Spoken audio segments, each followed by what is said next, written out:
Hello students! In this video, we're diving into the world of pronouns. Let's learn together. Pronouns are words we use instead of nouns. They help us avoid repeating names.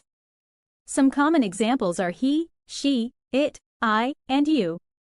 Let's learn why pronouns are used. To avoid repeating words, imagine saying, the cat chased the cat. We can use it instead, the cat chased it. To share information more easily, it's easier to say, he likes pizza, than, John likes pizza.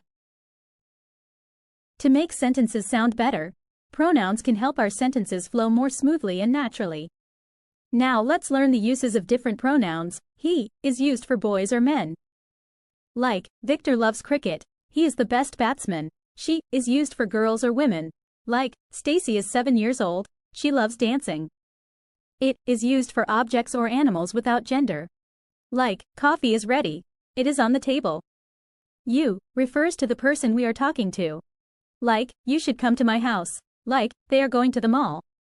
You refers to the person we are talking to. Like, you should come to my house. We includes the speaker and a group.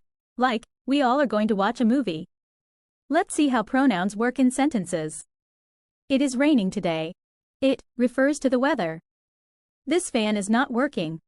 This refers to a specific fan. Now it's your turn to answer what is a word that replaces a noun in a sentence. Share your answers in the comments. The complete curriculum for Class 1 is available on our channel. Check out all the links provided in the description below. Please make sure to like, share, and comment for more such videos.